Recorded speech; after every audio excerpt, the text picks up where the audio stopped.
Advent Christmas nei ding Christmas cheblok na nei ding chi inagel atakama pathianon pitunga tunita khonoi takon musak to pamin iphat a wana tunita ka to pa bedingang pai teng teng na vekun to pa Jesu Christ minin chibai kon bugwai I hun zet zadin dan sim khiat na nei dinga hochi kom komin tunita ka hun zang dite hun tangte tut namunai na ding dinga to zo chiangin panathum na nei sak tu din helamon zuan henlan ona worship team ten le den cha munon lo henlan thum nai nei dinga cha program pai ding hi tunita khun zat ding dan sim khiat na nei di P2 H lian kan siam ka hi a Kaimin ahi ilian lili pam nga ilian ahi wana panathum na nei ding nu chin hau niang president BDC ahi aman helam honzuan dinga amunon lua le chinama isam ahi wai bana phatkhom na P2 ding worship team ten le amunon lo dungwa tunita ka thutak siang thon gen sak ding ahi le pastor em thangken mum local pastor ama lenga tut namuna panan ding ding ningen a abana hunong awma Christmas jang den lamong paite ading in hun ong awm dinga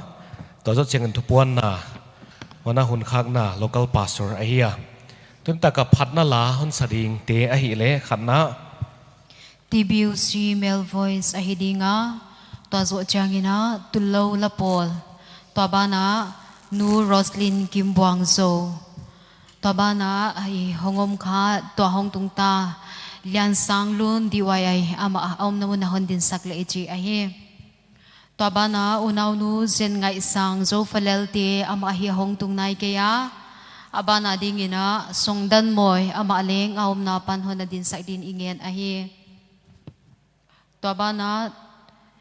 nem zo pui ama hong tung nai lo hi dinga TBUC male voice om khating happy ta kaun na din sak dingin ka hon nget ahi tullo la pol ti leng om za za hon na din sak din ka hon nget ahi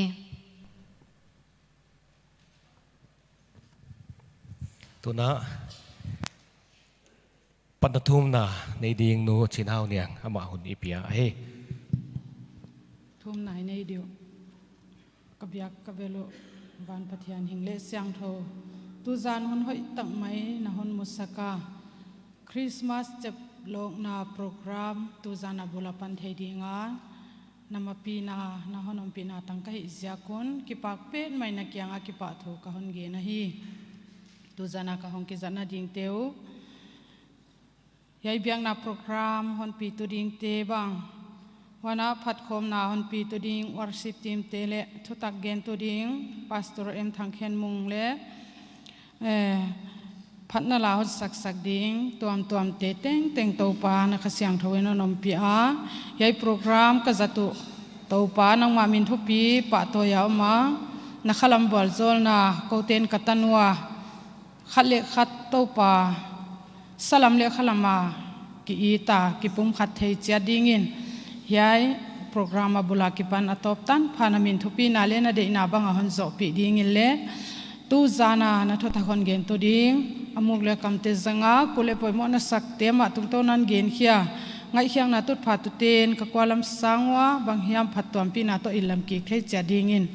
na ompi na le na makai na hon ngenin na hon pi na sate zaka na kyanga ki pa thon ngenin honi ta hon tan Jesu Christ minin ka hong thom hi amen tuna worship team te hunipia ahi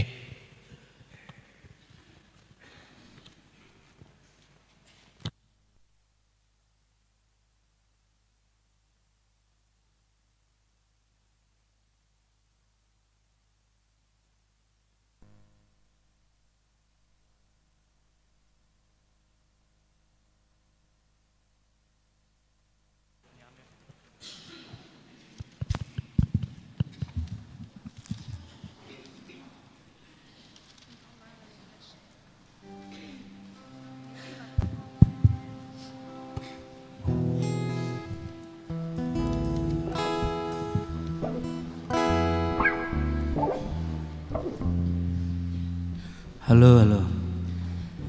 Ni tagpa toy lai te mi pi te. Tu ni tag pathianin un hoi ta kon musaka ama min ama sai nim iphan masai e kumpi Davidin banga ge ni chile ka ote ke kia bang hitalele to pa phanadin kasit lai hi achia wai jakina e mi pi te na I o chil helloina isadia pathian phan nai na e ivekin iding to masadi pathian min thu pen di na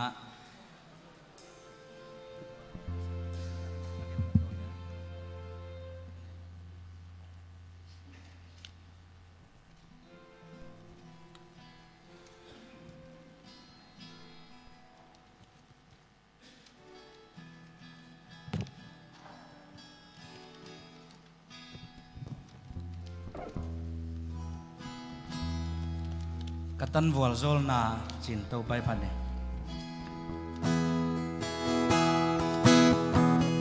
Waliam sate ka kel ik sia Tâu pa hon pina tu bien nam dam tua sa Gay bang nel tak thulo wal zo na non fuka Ngay sut hak lo gang tia hon pi tâu pa na hi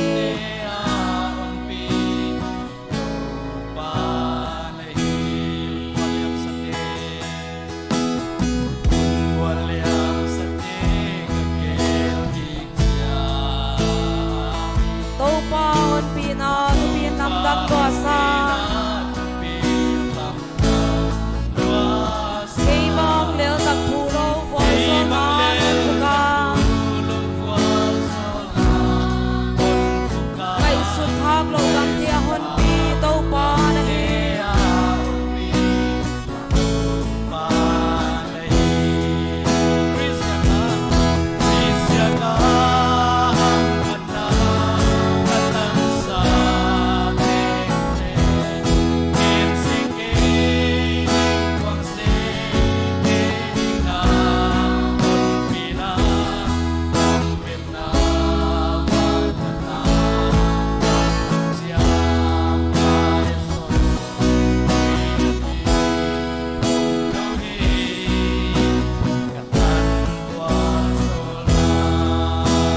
Kahina banga wal so di hile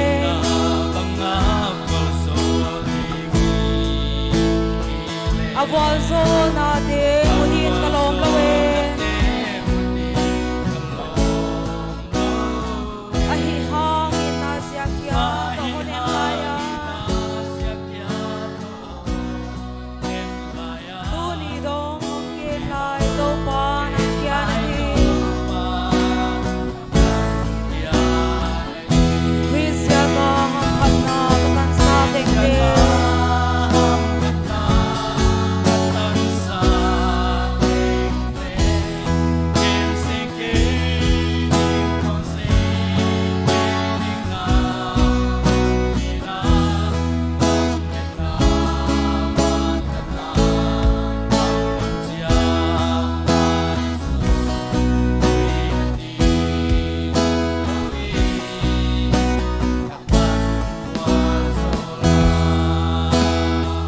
Ding tu sam nung gil na de tuang tung kile Kay ma di pinang le nok san nang le hi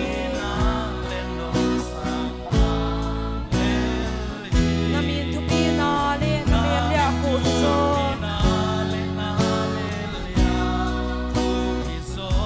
Nalung gil na lampi ahon pi so in tau pa Chris ya ka hang khat na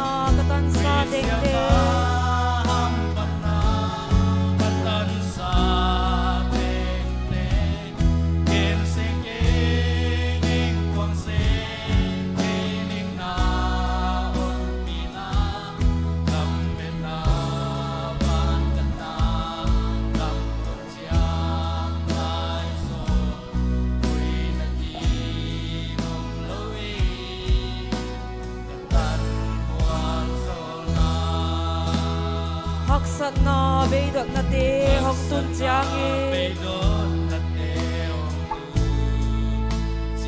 ka to pa han pi na mang hil kha zeri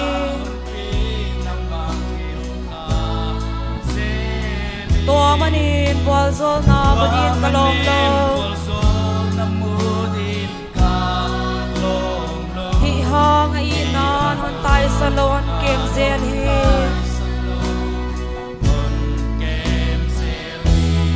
Krisya ka ham khat na ka tan sa dek te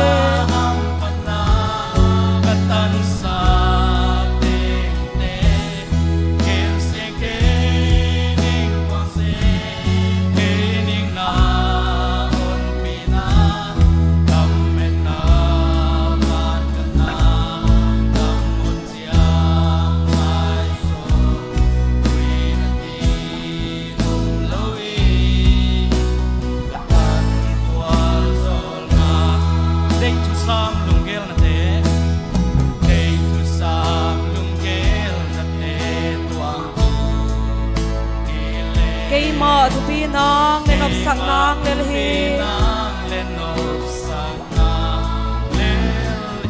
na min thu pi na le na me lia khu hi zo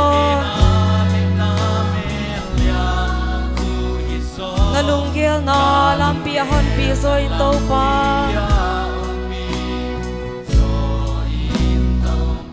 Krisya ka ham khat na ka tan sa deng te tan sa te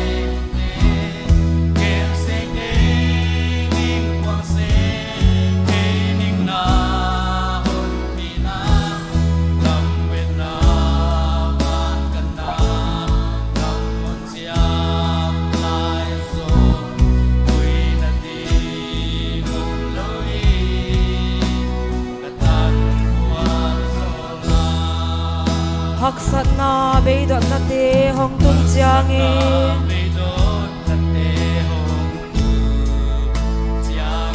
ka to pa hon pi na mang hil kha zeri to manin pol zol na budin ka long lo hi hang ai nan hon tai salon kem zel hi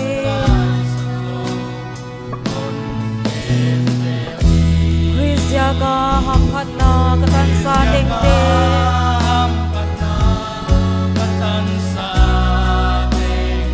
Ken se ke ning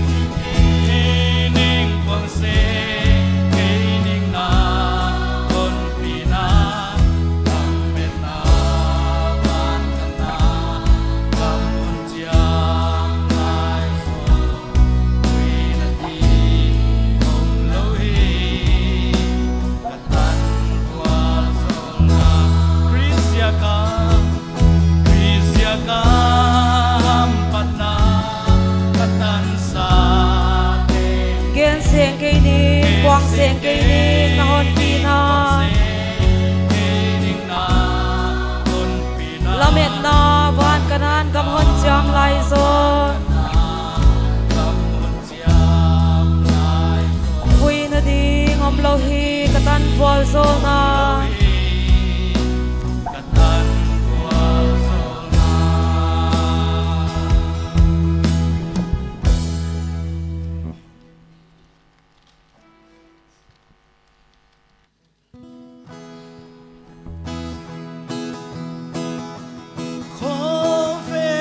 pa en tu pa ho aku pi pan sang em mi teng teng lung su on em thang van le sim le mi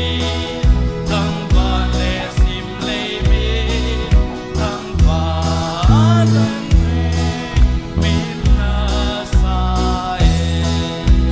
Hopel non he hon pan vai ho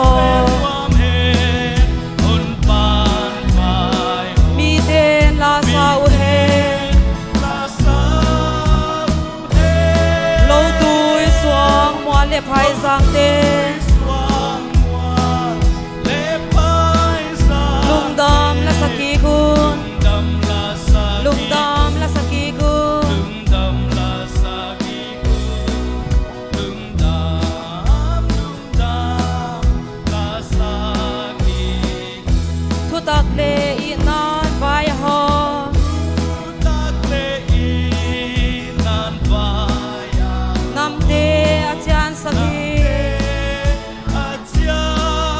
sakhi adik tat na thupi na te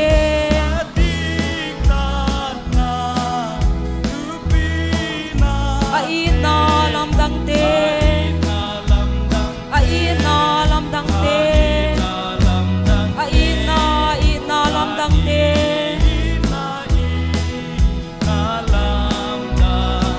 có vel nom hen hon pan vai ho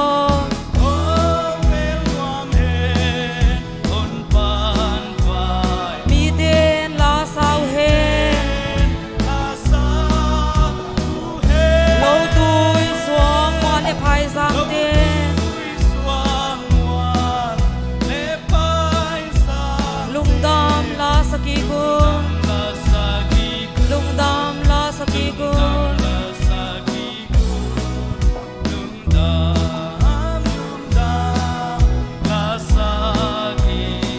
thu tak le i nan vai ho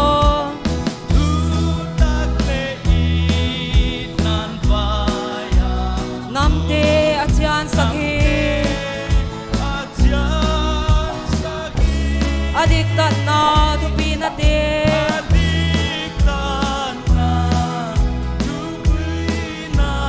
a i na lam dang te a i na lam dang te a i na lam dang te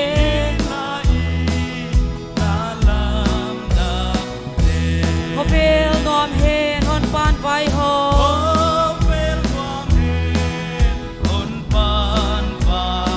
mi ten la sao hen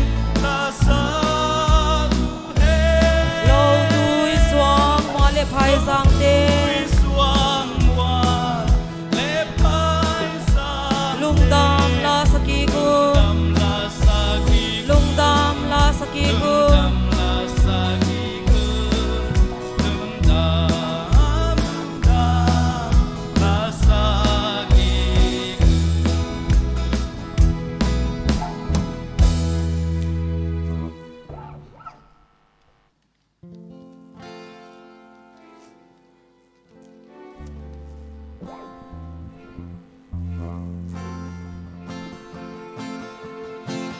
Eden palun lubang tulsa tagsagi ho vel hon dam pa hong piang ta e tampahom yang tae pial gon nu den lo hong siu sak no the na ito ong siêu sang non te mang tung nung pen in mun nyam pe na hong te mun niam pe naon te ba tôi về ni lem na mang hong pia oi be ni lem na mga yang amanan sim lei na pan no ne ibang sa alu tam hoai kum pi ni yang ilo yang ei no lo ding tang ko ni tang a mi te na mu nom ni lung dam hoai mu lo in sang tam pin mol kum ta mang lung kim kum hun lung dam hoai ho tam na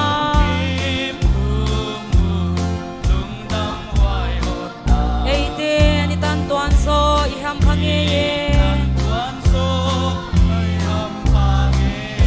ba tôi về ni lem na mang hong pia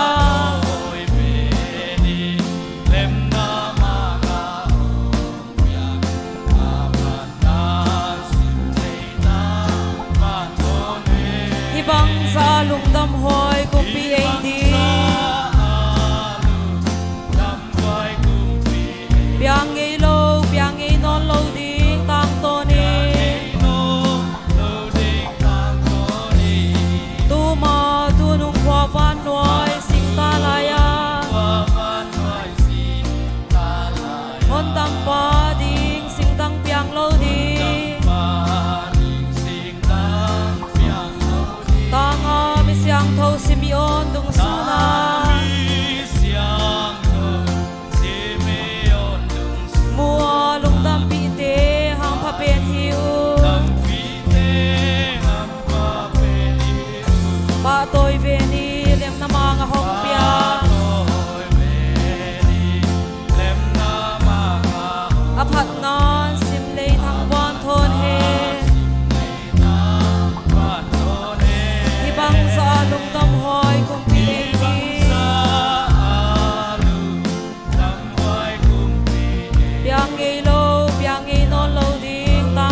tung nung pen hi hon tam pa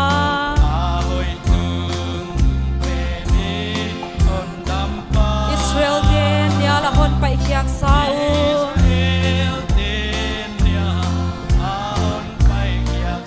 Wan mango bial gal swang man tha kanita Ba tôi về ni lem na mang hong pia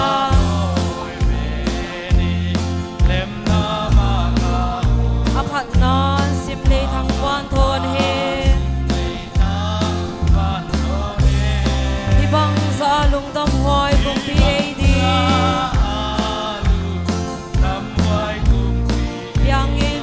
Piang e non lo ding tang to ni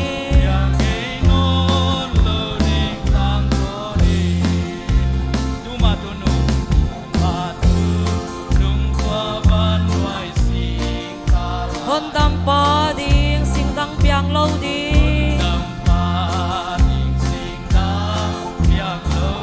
Tang a mi siang tho Simeon dung suna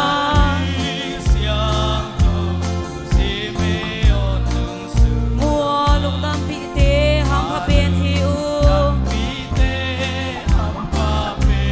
Pa tôi về ni lem na mang a hong pia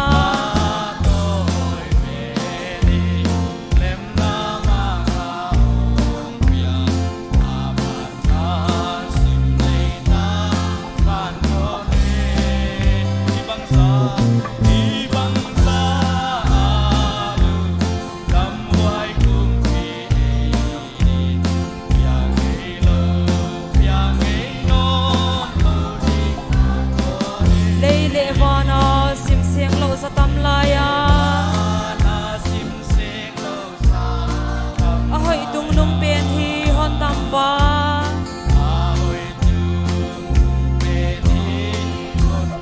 Israel den ya la hon pai hiak sau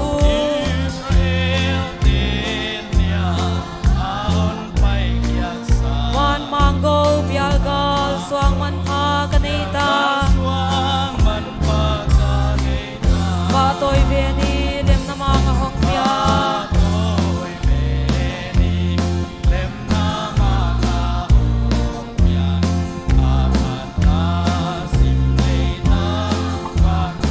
Hi bang sa lung dam hoi kung pi ai di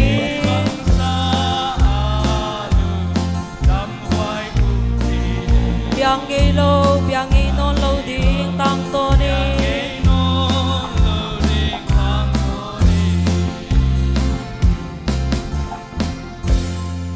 Amen.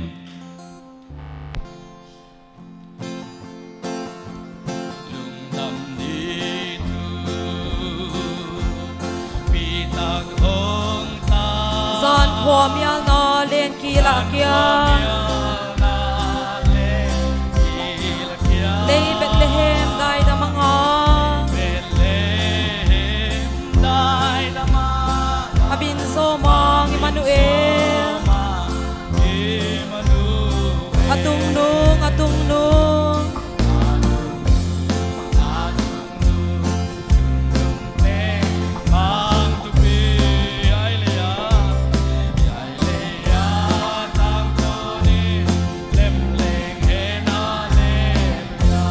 Amerin sim mo hoai ma le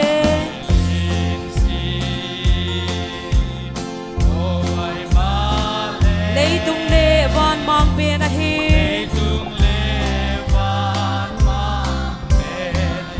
Lei lun mang ten do ma le u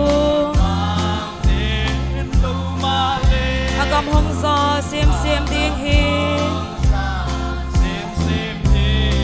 Atung nung Tung nung pen mang thu pi Yai le ya tang to ni nem leng hen hallelujah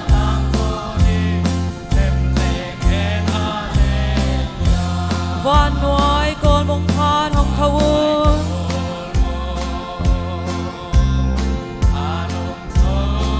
Sem gwa le phai phu leng thwa i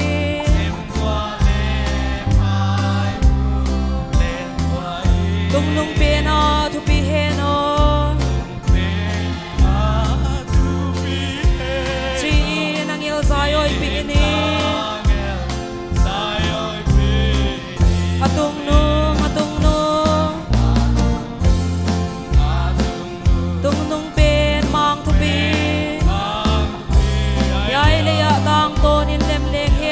hallelujah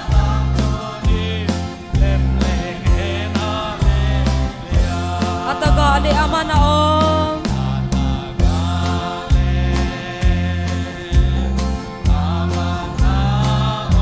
le Bethlehem le thangwana lung sung dong ko na hon le hang go dang bang ma ngai non lo hi atung nung tung nung pen mang thu pi yai le ya tang to ni lem leng hen hallelujah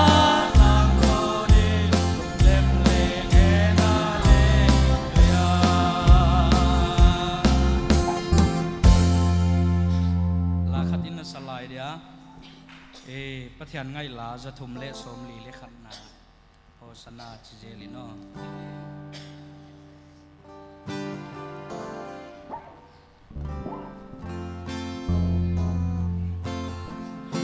hosana chijeli no hallelujah mong Chris hong piang ta e Bethlehem kwa Bethlehem kwa atong dam luang he bi na nam si dam na hi nam chi dam na nun no min ki ko ni hosana chi hosana chi o Bethlehem tang tunga Bethlehem tang ton dai kom male ken kim vel di wa pe win to hin na va ki pa pia muang te lung hom ka le boy na thuang non lo di mu lam dang in thu pi na e te lem na mang kwa ki na luang sakhi sim le zil sa khel na pa ni tai kya ki na di nga hong hi a in na gam kum pi pa hi mang jesu o Bethlehem tang tunga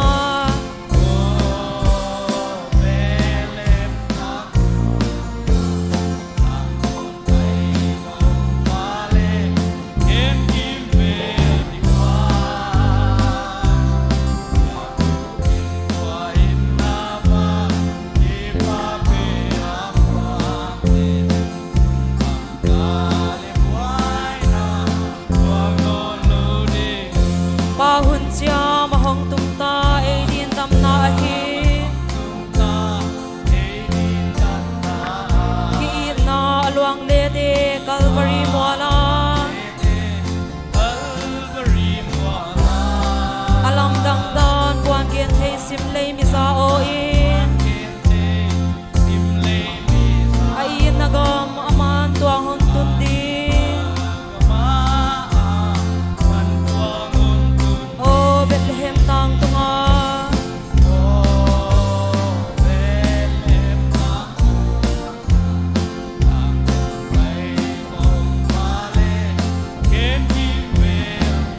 wa pe win to hin na va ki pa pia muang te lung khom ka le boy na thuang no lo di mu Zion thu pi na mak pa mang thang e ti hong so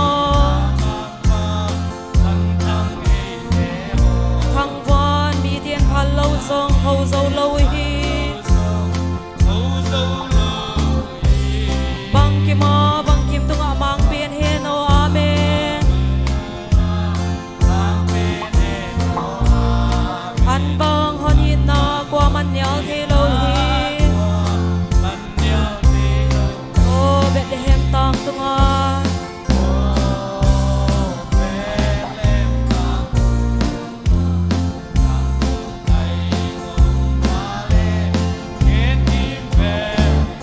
bo pe win to hin na ba ki pa pi amwang te lung kham ka le boy na thwam no lo di go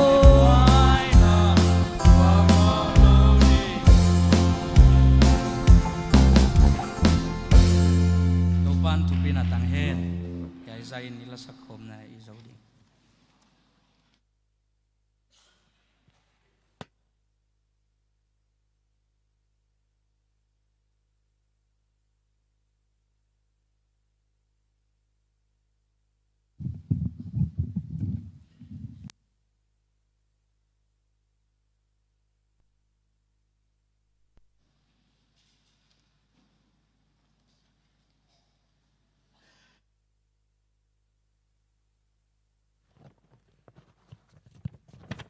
Amelin simo hoima le leitung le van mang pien pathei dinga mi hei za pathiani na hon pi khoma hinadam na hon piang siakin pathian tunga ki pa thu igen a he tunita ka phatkhom na nuam tak mai na hon piwa hei tanin leng tople ahunde o chi bangai to hoima ma himale mabana asyam tak tak pathian phatnala siam tak tak hono isak ding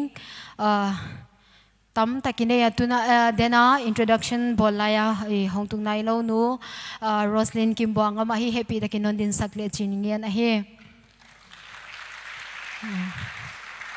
ana tu saken la tuna bana dingena tullo la pol amaute isam no ma pathian phatna la sadingin amauten a stage hon la leu chen amau isam a he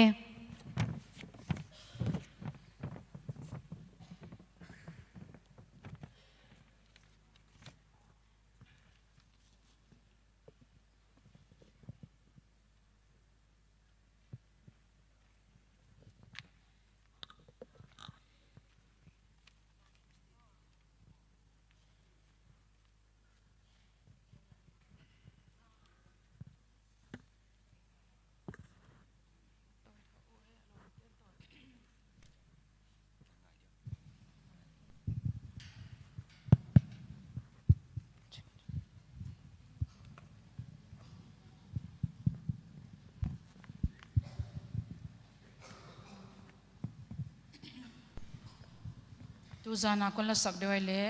volzol tu to pa o che hia tu tan pha hi chi banga phat the dinga hyang pai khom teng teng te pathianin dam non piang manin ama sign ke pa thui ge na hi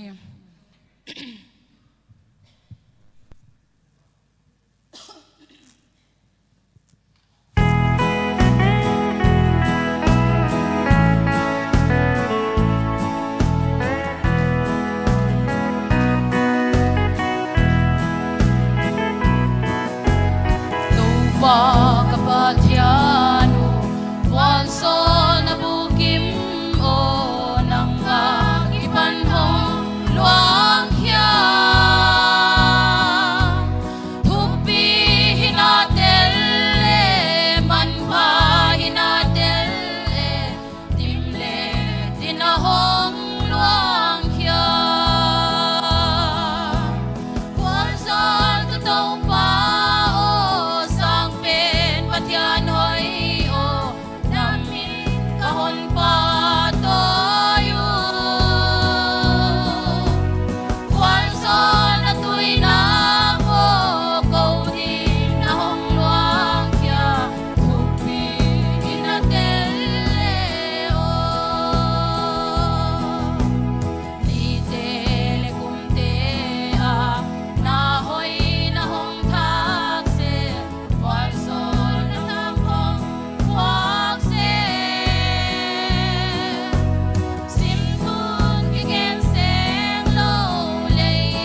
nuam ma maya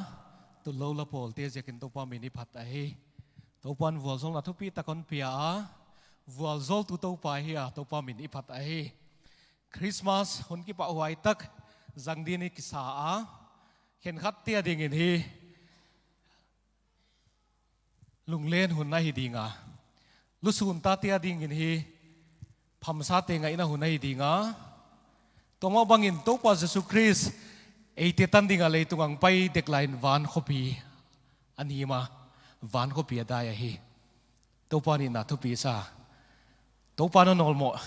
isak lo lai no nol mo a hi chika nai na thu piom lo hi to pa mi ni phat a hi honol mo hon khotwa gi ge to pa mai hi tunin hi nuam le ki pak takin yai hun pi jang dingin ki sale ichi a hi phanala sadingin unaw pa lian sang lun ama hong ki sadinga tunita ka phanala ni on sadinga hi a waite laka khat hon sadinga ama hi le lamka south division na youth icon 2022 a khatna la a hi aman honol mo hon khotwa chila hon sadinga hi to pa min tu pina dingin ama isama hi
Kalam pibya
gian khomia le lamak san khotua topa mi ni phata phanala siam ta kaun sa unapa sanglun jekin topa mi ni phata hi unapa sanglun in hi hongtung ding ni bangza hiam chianga la ha khek ding leng ne hi a ana tulai paun gen le na stay tune le ichi hi tuna phanala in ngai zom dinga unapa sungdan moi ama isam mai hi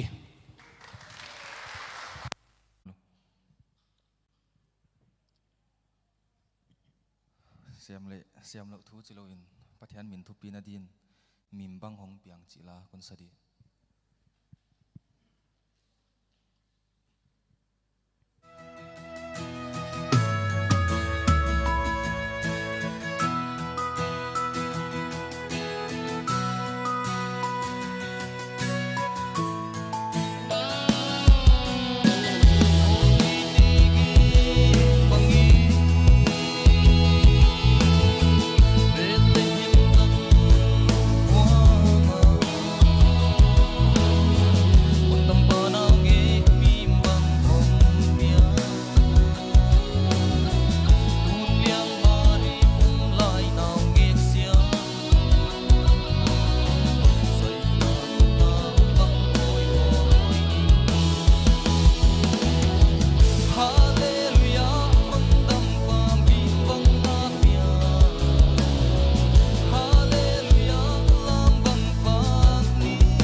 nuam lua bil tai huai mit tai huai mama abani pai ma dewin lai siang tho wi ni chin na gena himale angelina kiangwa lau keun michi adia tan chin hoi ki pa huai mama kan puak hi tuni ma amain david huwa nahon dam pau apiang hi chris tàu pa tu nào nghe puan atuam kanan piak na kuang alum na mudingo tung nung pen van a pathian thu pi hen la leitunga ama alung kim na mama mi te la ka lem thu leng hen achiu hi tàu pa min phatinom hen tuna abanai pai dinga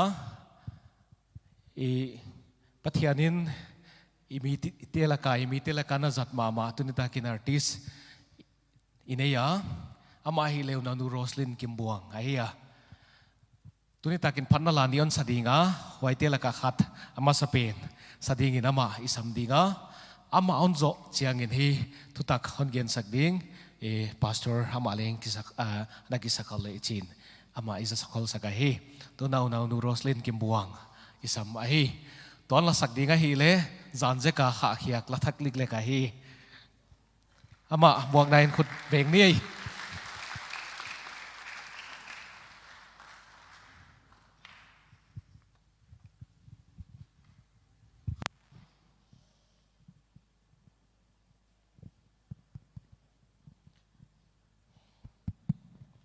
Hallelujah, Hallelujah, Hallelujah. Lungdam hoài kasa hibang hona chial phak le thei phaka to di EBCC kanan vengtena nong ne yu kalungadam a pasian tung le no tunga ki pak thu kongge na hi nuamin pa toy vai chila hi tunina note ading ina pasian lo pin adina kong sadinga kasak mai na hi la kalungong khoi ma hi le last verse na hin Bethlehem bong in niam pe na hingpiang mun hoi tang zolo jaisun alopi na zo sia nuwa sia in gan an kwang hongbel palung lai ana angel ten zong sun nang le ke hingit na wang he chi he athu ta topan i vek piwa din on gwal zo sakhen la tuna pasyan lopi na dina konsadi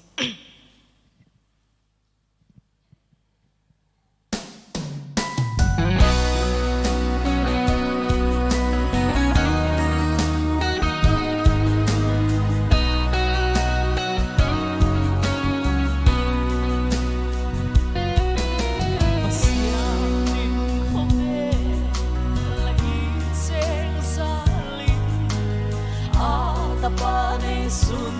ding ya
nắng dấu lâu dễ xuân alo pina dấu xiên đua xiên ngân quang hình mê ba lung la yên na anh em tên sóng xuân nắng lệ cây hình in là vai Nua min pa đôi vai hôn đâm ba hình phía ông ấy đốp xua hai vai mang dên xuân cầu bông ông in à ba ya cun ba lung xin con hong lia đi à ba muốn on vai Nua min pa đôi vai hôn đâm ba hình phía ông ấy đốp xua hai vai mang dên xuân cầu bông ông in à ba ya cun ba lung xin con hong lia đi à ba muốn on vai lung xin con hong lia đi à ba muốn on vai Tô ban thật là nâng hên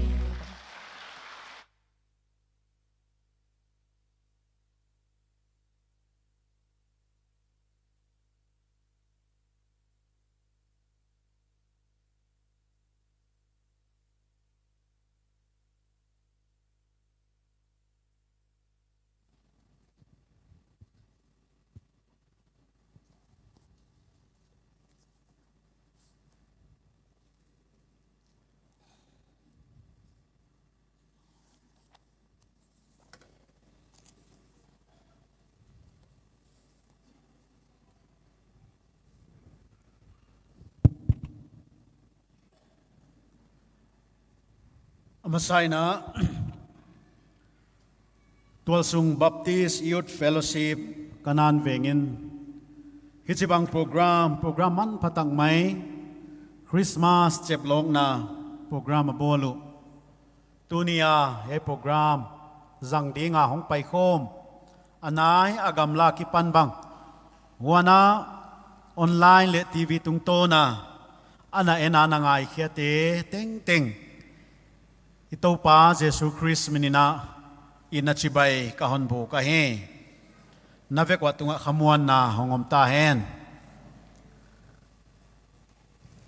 dena den sekala inangai khiak to hi toy sermon ding e hong kituang ma i sermon thu pi dinga kahon te lai le mun aong lai diam chia hiya hunna nung pen ma idinga tuni na hiai chiel na ichidiama tapa Jesu Christ akipana ilung sim kong khak te kiwina hongoma mun aong lai diam yai chan si man swalo ding ina to pa minina kahon ngen ahi hichibang chance omgi gelo dinga hiya hunlem omgi gelo dinga hiya nidang hundang sang maale ikhovel paidan yet chiang ina sina tebang ai kele damlo na tebang hi phut thil hi atam ta a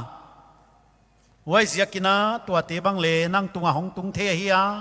ke tunga hong tung the phut a he sina tebang wai ziakina tunina dek bol ke ni na topa nalung tanga thu again le topa hongong ong kahi hong lutilla kalung sung hong lua in china topa kianga nge ni na tu zanina thum liang de huai kasa ahe luk bungni tanggo ka khwal bu ka atak lo ziakun ganan piak na asial hi khwal bu ka atat lo ziakun ganan piak na asial hi kilang na bung thum tang som nia ngayin kong kha ka dingin ka kiu hi min ka o asa ka kong ahon hon le akianga kalut dia ama to nitak an kanedia aman leng keito an aneding pathiani na thuisim khia itana wal hon zol ta hen Christmas tang thu laka hi anuam lo ma te laka khat ahia hual bu ka talo chi hi ye hi ming hin khwa a hi chibang don na ichidiama hi chibang nanga ding in mun ong non lo ai kele ki khel ta ki khak ta nungak vatrayun la no vacancy hon chi khom le hi toy lai tangwal to pi le kap nel nul mai thei ne vewa mo we je ka no vacancy ai kele beita ki khak tai kong ki khak tai house full la hi chi hi mi hinga dinga ki ngai sia thuai ma dingina ka ngai to ai dena la ai na ngai khiak ngai to chiang ina van mang tapa vana atupi na te lal na te nusia ina mi hing mi khial mi ki huai mi botlo te tan ding ina leya ahong paya wai le leya aniam pen aki huai pen muna ahong piani tunin ngai tua le hang nang le ken le tu ni a hiya yakipana ingai tua ding om digina ka ngai tua ahi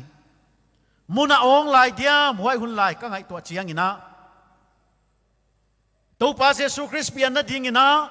in te a ong non kya in te anaki kha ka hual buk te anaki kha ka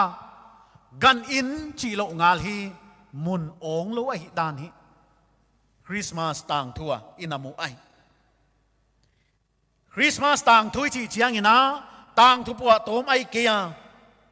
atak daga hiya historical fact a hiya historical figure huai hulaya vai hom te surya gamuk pa kurinia bang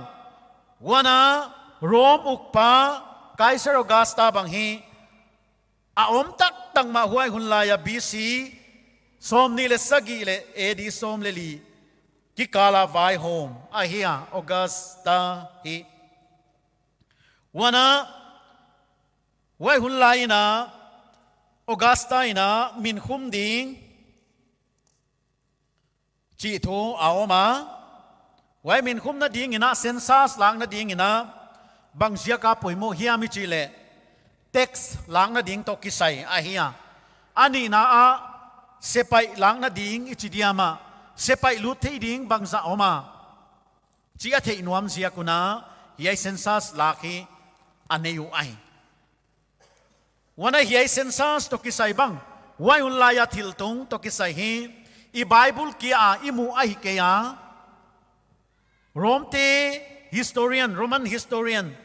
Tacitus ai kele Suetonius tenle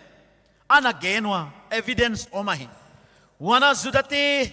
tang thugel pa Josephus in le yei a kisimpina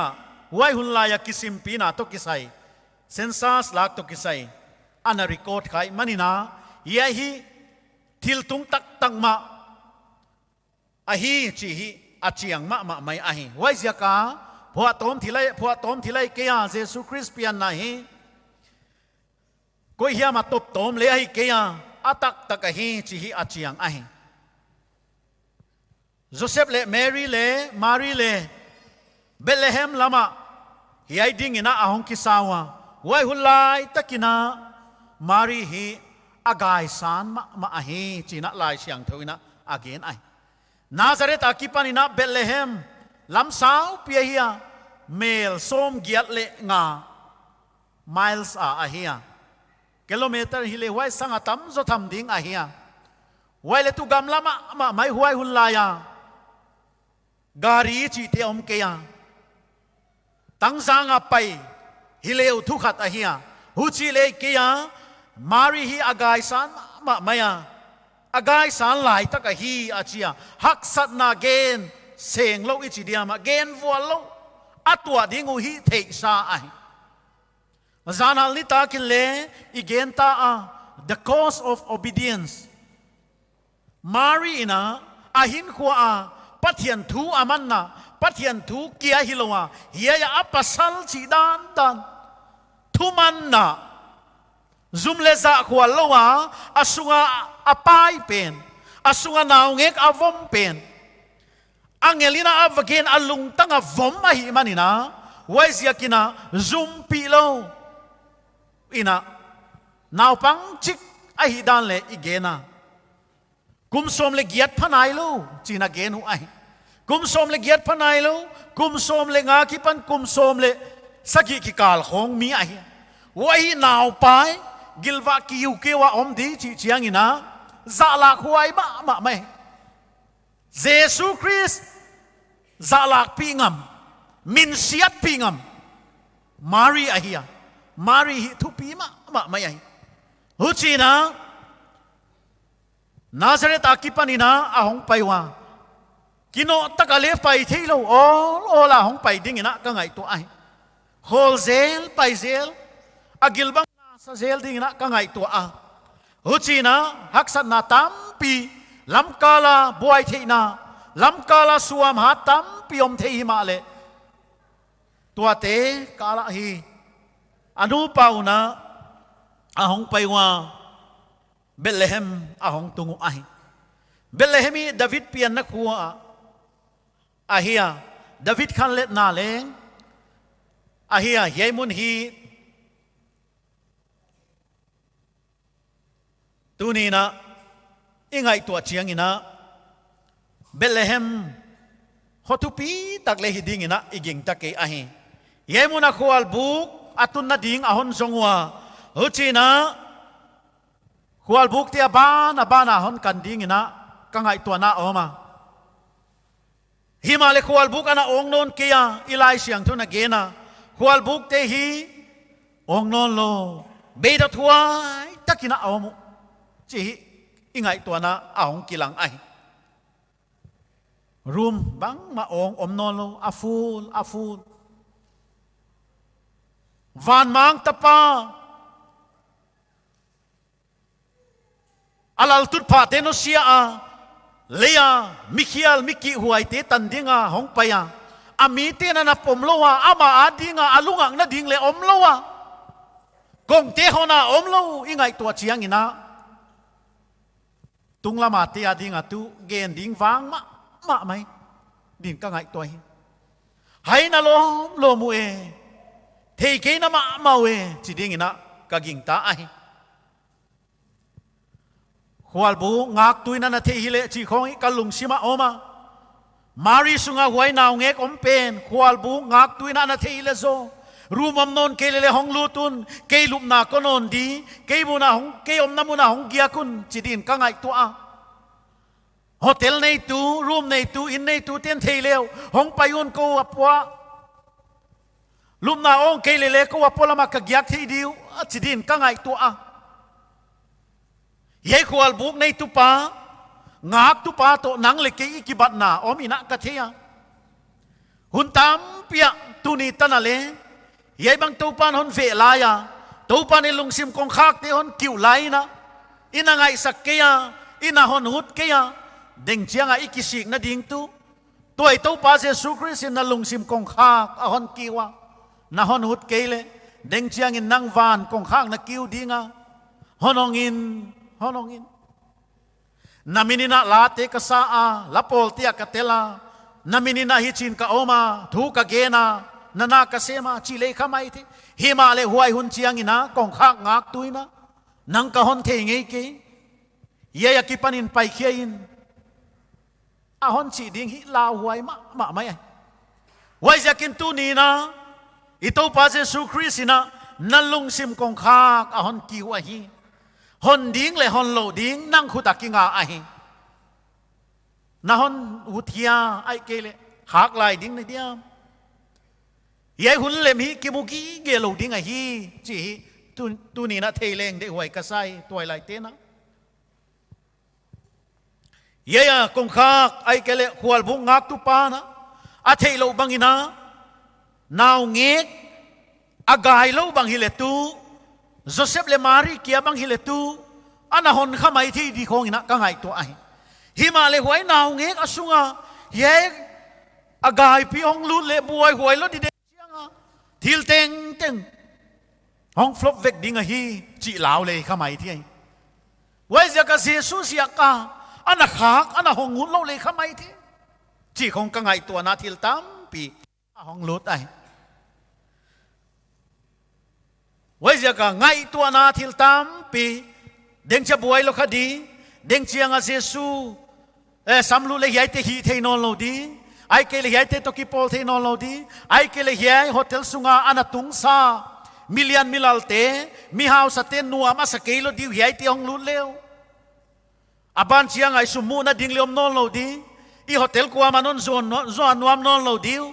yai te yai naw nge kong piang mok le bang teng i phu khadia a hi lo tan ngai tu ana buai le khamai the hi mo wai sia kana lut nuam lo le kha the hi wai ma tu ni na nang le ke bang le a hiya ingai tu na thil tam pi oma chial pi khong i chiang ina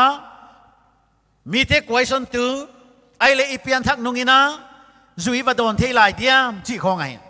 ipian thak nung ina wai va hi thei lai diam hu chi ni va om thei lai diam chi khong ai se kai thil tam pi inot siat ngam lo ana oma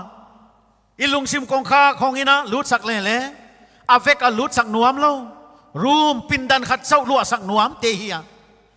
a pindan a bola Jesu nang hen om dianga yai pen ke ya kalom pa kawal te to ka kithua na ding pindan na hi dia na hon suk boy lo ding a hi yai pen college yai pen connect zon namun office a kom chiang china Jesu a hong lut ding iphala himale aveka ilung tang teng tengalua ding ipum pia alua ding phalo tampi ki om sekai wai zia kina tuni ina kingai tua leng de huai kasama ma mai ai ya angak tu pana thei chiang hi mai zel le o ka chia yai tang ton hin na nei ai tang ton hin na nei mari sunga om khovel bol tu middle te hi dam tu misi te kai tho tu tang to na vai hom ding pa ana vai don ding chi the hi le zo ya hong kong hon kiu te tua bang a hi dan asunga naw nge van mang tapa a hi dan the hi mai zel le tu kong ana hon din ka ngai to ai e expect dan to pathian na sep dan ki bang khlo ai mi hing te ngai tua dan to pathian ngai tua na ki bang lo ai manina e de dan dana thilong pai hile bangi chidia himale pathian vai home akhial ngai ke ya ahong pai dan le zudaten ana ngai tua danu ai ke ya zudaten ana lamet danu ai ke ya wai zia kina apom thei ke yu ai mo wai bang atu ni a nang le pathianon ve di da na ngai tua om khamai thei nang suang tua na om khamai thei topa o sadia nan ki ngai tua dan le om khamai thei nan ki piak dan le om khamai thei topan hu chi banga hon ve lo le khamai thei hi wai zia kina nalung sim kong kha khong in la topa o malnga topa o malnga ngai kheding ina topa minina ka hon ngen ai Johan bung khat tang som lekhat som ne nia ama amite kianga honga ama amiten anak pa pi kewa hovel ama siam ahia ai hangin hovelin ama athei ke hi ama zo hong ki nei sak lo hi viomo ama amite kianga honga ama amite kianga vana atut pha teno siena amite kianga kipa takina hong pai himale amiten anak kipa pi kewa banga chele bana ana thei kewa hi ki thei sak ma amiti abol ai manina pathian siam mi hing te manin topa tu kinei sak ma ai mi hing mangle tu uchi banga eyati kianga vapaya eyati kianga vaho soma và tuân số mình đó và ôm mình đó hôn là thì nghĩ kí cả hôn thì nghĩ kí hôn là chỉ leo tu hút chín cô mà tùm mắng hút hoài phiền địa hi mò vay din mun đi na cả ngày tu ai Himale bang chia le Johanina ama kipa pia poma amin gin ta te teng teng kyanga pathian ta te swa theina apia ahi ana kipa pia pom dunia hiya naw nge khong piang ding van mang tapa I hondam pa kipa pia ana poma amin gin ta te teng teng pathian ta te swa theina apia ahi mo sumle pai nei masak ngai lo ai kele degree tampi pi nei ngai lo anak kipa pia azong pen tele kipa pi thea a hau pen tele kipa pi thea mo a hoi lo pen tele kipa pi thea kipa pia na pomte amin ging ta te pathian ta te swa theina apia hi ngache hiya ganina munong no loi manina a on namun muna hong lu tu hong ngai ta mo aki hong namun muna hong lu tu hong ngai ta ai wahi tau pan tu ni a apolama kilom tak takinom ma le in tampi te kiloma himale asung in sung tampi te gal phola swak Jesu adinga ahon lo ziakuna wai bangina apolam sangal anak ki hong aon namun muna tau pa hong lut ai availability ichidiama ai kele aki hon namun muna tau pa hong lut ai nang na nam selwa nang na ki huai lua nang na zong lua nang na huchi chilo na ki hon nak le tau pa hong lut ding ai tau pa kahina bang bang to kalung sunga hong lutin hong lua ino Jesu kalung nang din kalung sima muna om chia na ki hong le tau pa hong lut ding ai bong ina ganin bongin le chichia kia ganan piang na kuanga sialina aom ahi ache isai bungsom nga le tum tang thuma mihing te musit le deilo in oma ama laka imai iselu hi musitin aoma ingai sang keu hi ahong pian na ko angai tua chiang una ngai san huai lo mai voi mo to pa Jesu Christ lo ngal hi tu ni tana bong ina piang hi ki thei nai lo ai na thei kha kom ta diama Bishop Lindsay Arwinina nikhathi Christmas hunina asap tua mi te biakina ki khoma hong kwan mauna bong ek tampi ana la khoma bucket ana koina biakin gei khonga biakin sung khonga koi hiama ana tunga o china ki khom dingina sap tua mi te a member te ong kisawa puan hoi pen te silina puan ten te ai kele bang bangak polam ki zep na kilom tak te to nam tui viau ina ma biakin ki khom dingina a hong kwanu ai biakin compound hong lut chiang una bong ek gim nam to bong zun to biakin sung nam veng vung ina hong lut wa a he thei ma wa yai bang chidana ya china wai ni tu ki khom thei le om lo ina aw mu ai phe veng vung ai waya a bishop una again ut atak lat nuam omai manina tua bangina thil anahi ahi achioi ito pa Jesu Christ ong pian namo a perfume huai la ya gim nam tu bong zun khong a hidia huai muna agia na dolop om keya bu pol ham pilak khong ai dia ai kele huai ek gim nam bong ek gim nam huai muna hi ito pa a hong kisial na I hondam pa a hong kisial na tua munai wai zia ka hi tu ni ina ale lampang akipa huai ma bel zudate ngai tua dana kumpin sunga hong piang ding ina angai tua wang himale bong inang piang sia kina gan an piang na kuanga kisial sia kina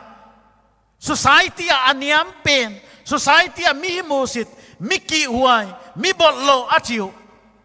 belam sing te le hong lun ngam hoi ta voi mo kumpi in sunga piang hitale naw ngek en ding ina tua te va lun ngam lo ding o ai wai sia kina mi hau sa pen tele to naw ngek amu no pu le tu poi salawa kiniam khiak taka apuan hoi tele anit ding poi salawa lao lawa kiniam khiak taka kiniam pha a ava ngai wai sia kina samina hi china na gena sam zale som li le kwa tang lia to pan thun wai lu te hot dam na in azem ding hi anachima thun wai lu te hot dam na in zem ding hi zakaina mikhial miki huai ne gu khat mi le koi dan khata aneu hi ma le a in te na honga ama anaki honga wai zia kina to pa Jesu Christin tuni ina naina ka hong tung ding hi tuni naina hot dam na atunga hi achi bangina mi khiali mai the mi ki huai mai the mi bol loi mai the tu zanina to pa hong lutin hon lua in Jesu kalung hon lua in nang din muna oma hi ka hong ki pumpiak hi chile hang aon na to palu tai manina amionin kaya aki hong nak le to pa hong lut dinga hong piang dinga manin wai ding ina tu ni in tuai te nu le pa te en tu te tu Christmas hi to pa na piang sak khanai lo to pa to na kizom khanai lo yo male hi ai hun lem man so ke leng de huai ka sa hi hun lem na man so nge le tu ya khwal bu ngak pa banga Jesu Christ te hong kile ki ka Mary le Joseph hong kile ki ka valut te non lo ai hat ve chance na man so le hong pai king non lo mai thie hi nanga dinga hun be chi om thie hi hun ki khel chi kha ana omai wai zia ka hi saina anai laina samina chi mo agam la thu ngom dinga sam le chi le na oa sang non lo hun om thie tunia kong kilang na gen bangina topan kong ahon kiu ai nalung sim kong kha ka hon kiwa nang to anane kho muta nang to fellowship nei huta nang to kithua kho mutina kong ahon kiu ai wai kong ki khak tu nang achabi na toy ai achabi na toya nang dei tel na hi na u le na hong dinga na u le nang thu thuai hi ma le na thi di na hon nop ke le deng chianga nang van gam kong kha kiu tu hi ma le hona om lo di miala ka pa ya om ding na hi chi hi ngai to le chin de huai ka sa hi tu ni na lung sim kong kha khong le chin van kong kha to pan hon hong sak ding ai wai ding ina tu ni ina unau te ya ilai siang tho tung to ni na ithugen tung to ni na ki ngai toy na to pa mun a ong a hi na nga ding ina mun a ong a hi hon lo in to pa sina to pa minina ikingen a hi pathian na thui gen khiak te thei siam ding ina itana wal hon zol hen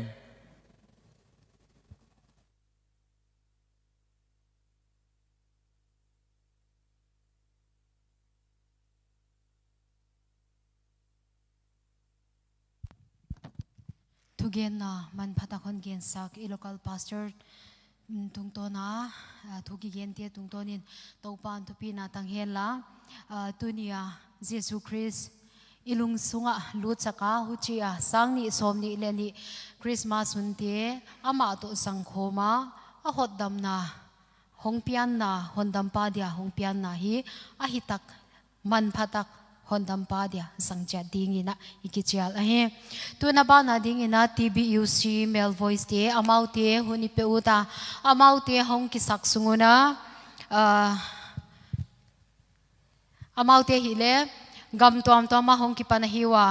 hong pai changona introduction amau hong ki bolding a hi tuin amau te hun ipia a hi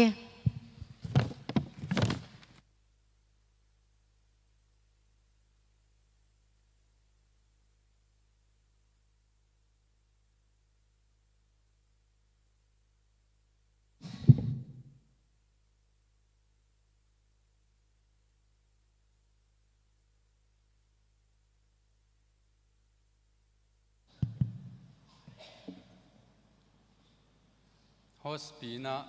introduction ama le maung ki bol de chi zekina ningkha lom tele poimo sakje kuna kaun gen dia tuni toilai tina program wol na wa TBU female voice te hon phok khalai wa ki pawai ka sawa khatwei mong mong live music hoi dewa tum ka u to hi le hun ka nei ki wa to kaun la sak du le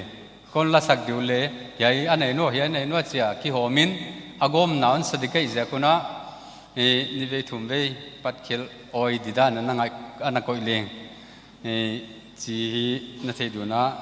poimo ka sa a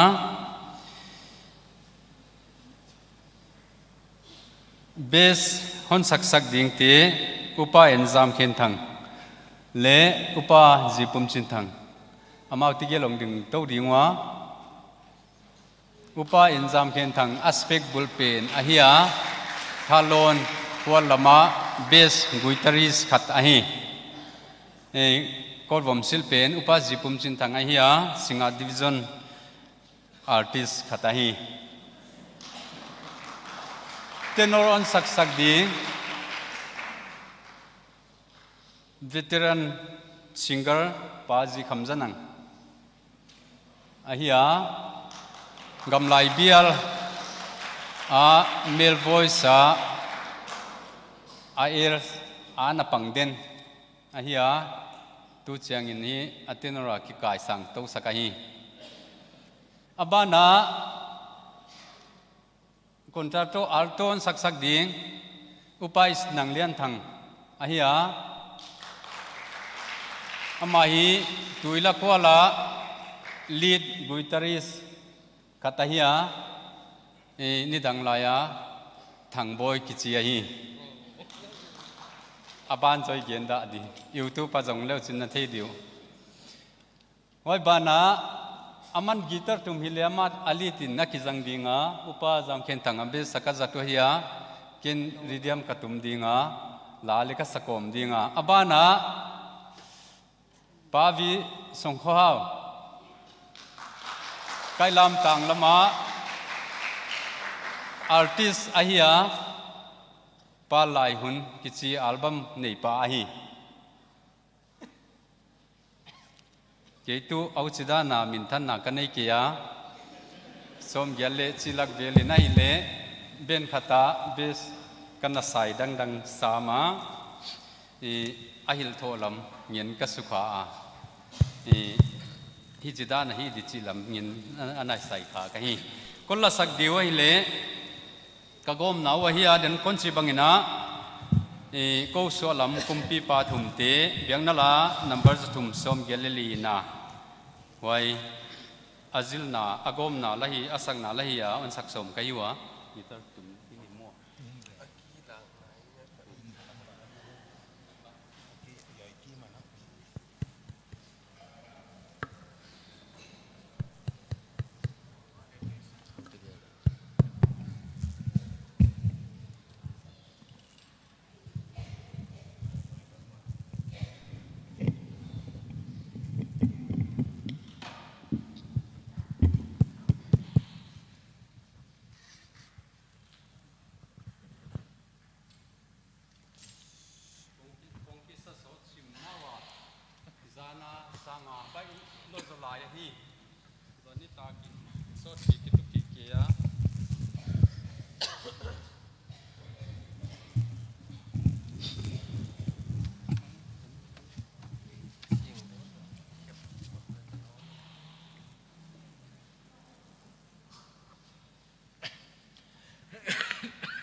pati gam la pi ban thil piak to in mual le kwam to nin kong pai u banak si zui zeli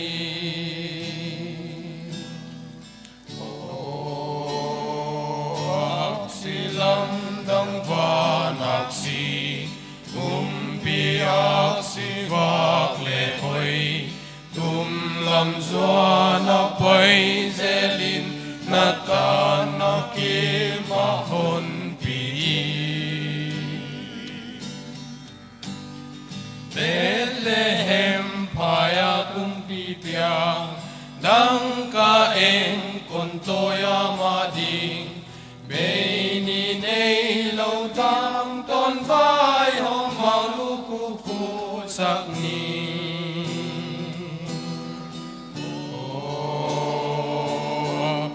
ak silam dang van ak si kum pi ak si vak le hoi tum lam zuan a pai zelin na ta na ki ma hon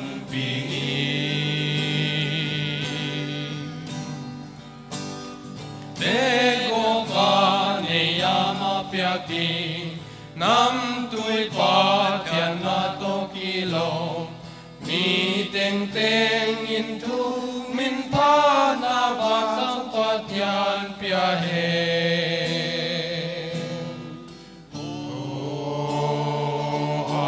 silam dang pa nak si kum pi ak si vak le hoi tum lam zuan a pai zelin na ta na ki pa hon pi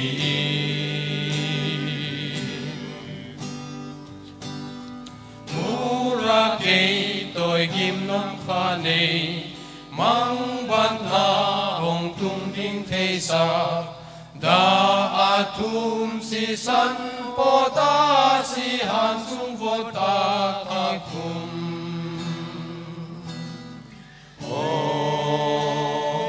ak silam dang van ak si kum pi ak si vak le hoi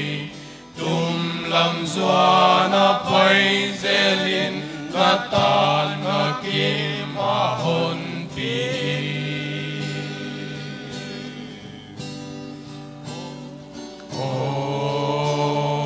ak silam dang van ak si kum pi ak si vak le hoi tum lam zuan a pai zelin na ta na ki ma hon pi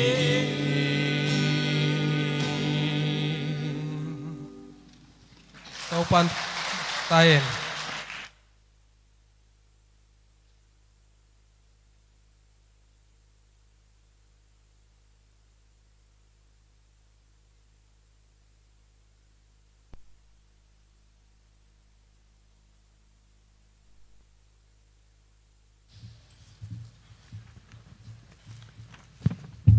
kizil lo waleng hi tu ka sia ma hiu le kizil leu tu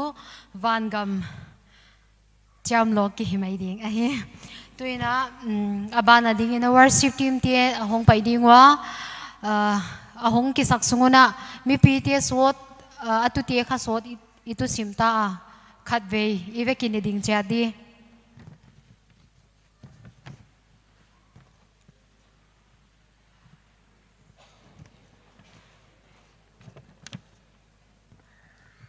aman masasa itu kigdinga amauti honzo changa dingina I unaw nu ni emzo pui ama ana kiging holding in itheisak ahe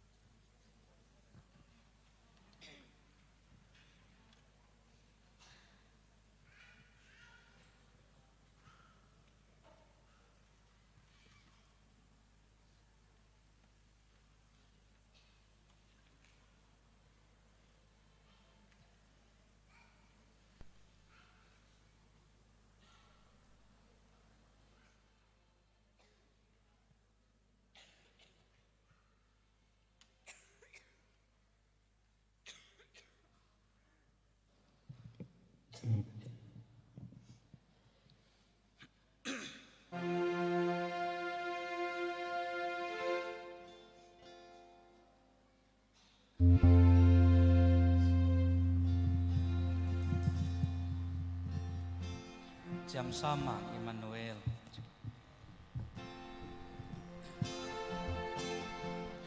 chăm sa mạc Emmanuel Adam Swan Tikhel Mani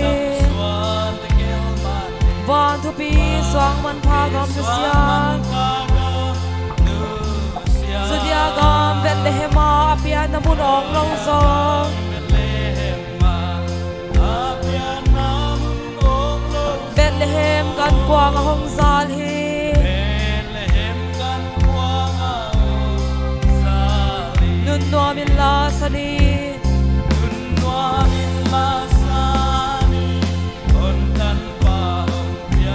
Hallelujah Amin Ngai Phat Ni Lei Tu Nga Lem Leng He Nam Chi Mi Sa Ta Di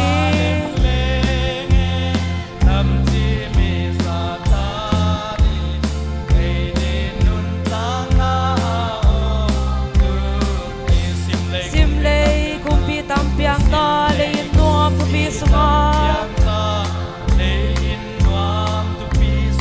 en di mang kon toy pian na bongi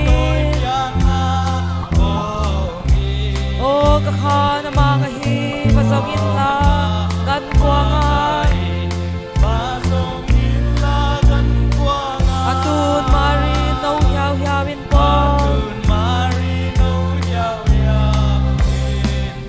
Nuam in la sani Nuam in la sani on tan pa Hallelujah amin ngai phat ni Lei tu nga lem lek he nam chi mi sa ta di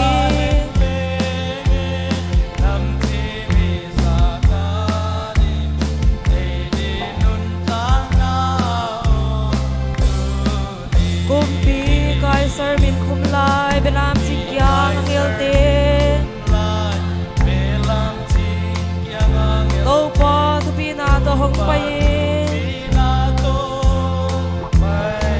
lung lao lo in ngai di wa tang tu pa tuang kon tu hi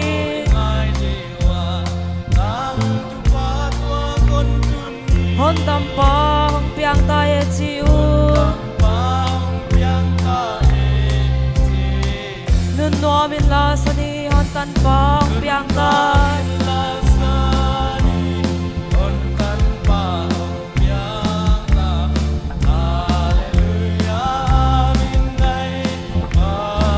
Lei tu nga lem leng he nam chi mi sa ta di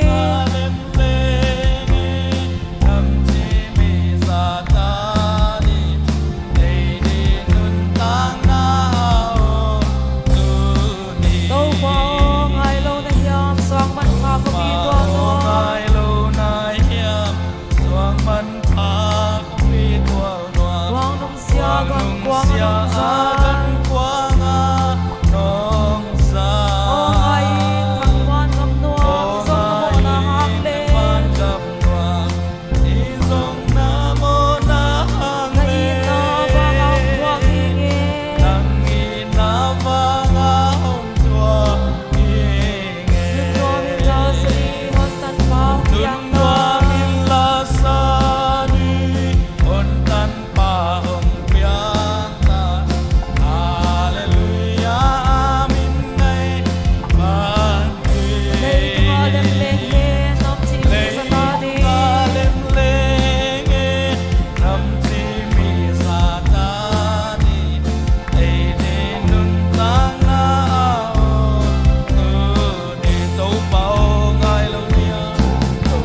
lasak hanwa ma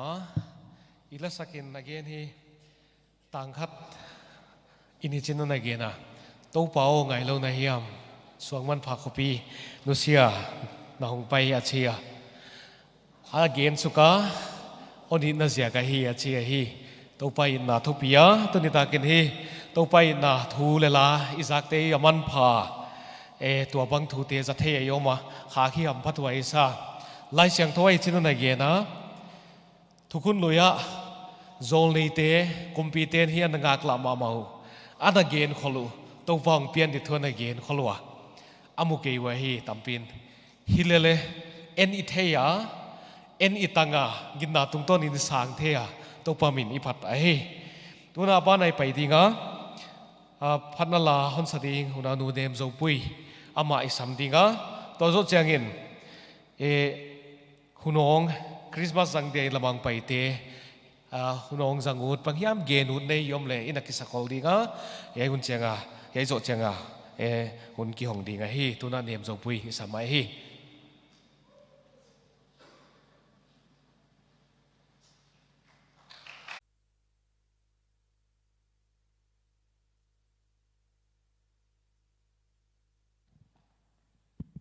Hello. Kumpi Kaisar Manlai Chila Konsadi.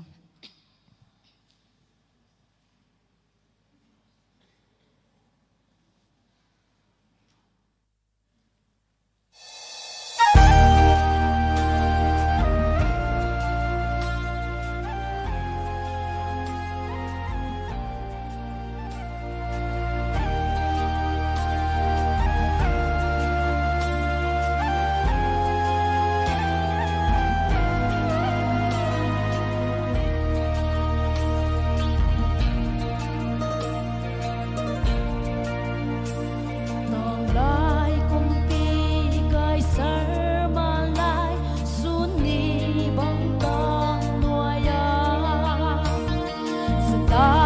cho kênh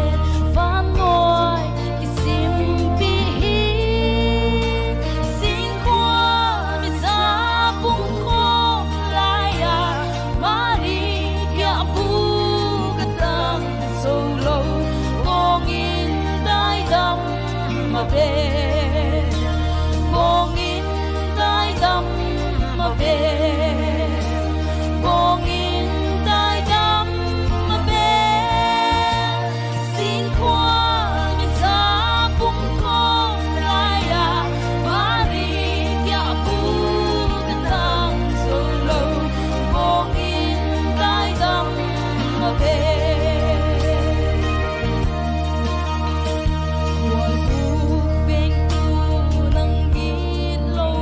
để không bỏ lỡ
wow no mama maya la hoi tak la hing tak mai siam tak an sakhia huna nu nem zo pui ziakin to pa mini phata phat na la tam sem sa thei ding in to pan ompi le chi thum na a hi tuni ta ki program zat aman pha a thil tam pi zil khiak leng nei din ikilamena wana phat na la ki sa te thu pi theya anuama man phai sa tuni ta kin hi ilaka la lam to ki saya poimo mama le mi tam pin na thei bangza hiam hong tela wai tela ka khat sa zalam zek chini hun paisa zo falel te kidem na ki sai na khat na na la una nu zen ga isang amali la kang tel theya tun ta ka la ni on sadinga hiya la ni sak ding tela ka la khat sading in tun ama hun ipia hi mi pi ten ama muang nain ki papi nain khut beng ni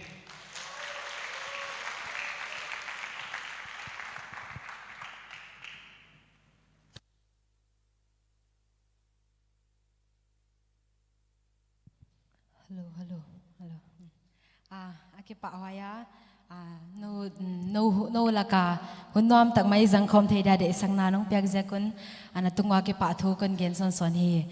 ken le tuni ta ken la ni kon sadia gen sa bangin masapenin ke din pa na mi zo pawa katan lom na chi pen kan sadi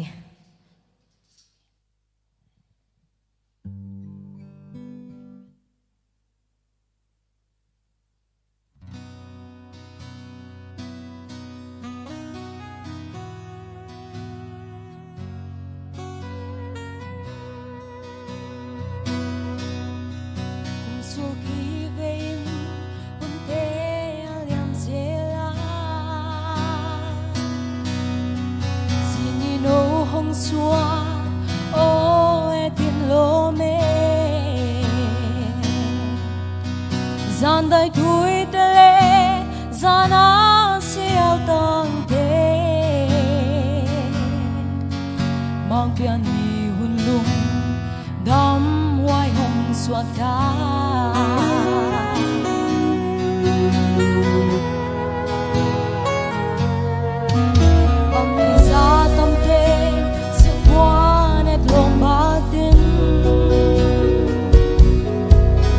biak buka dây xa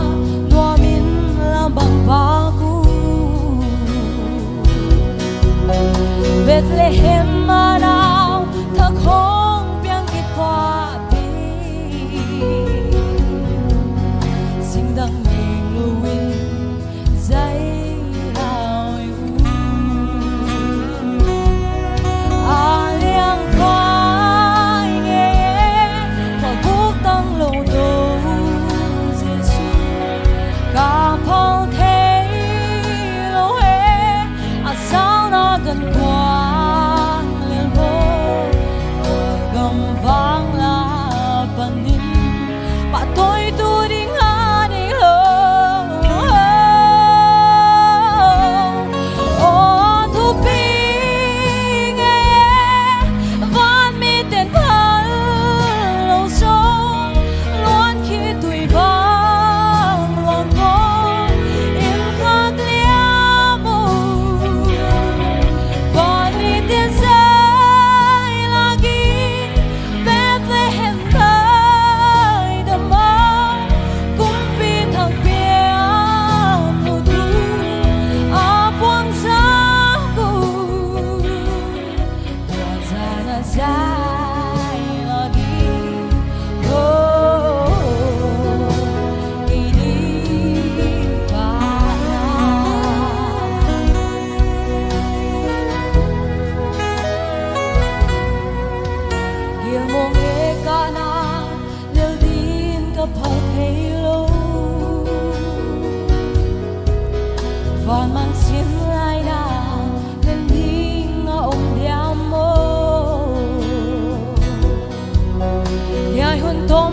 sung bằng chín na răng mà hea lai lung đầm đi na đình hea mang quân nít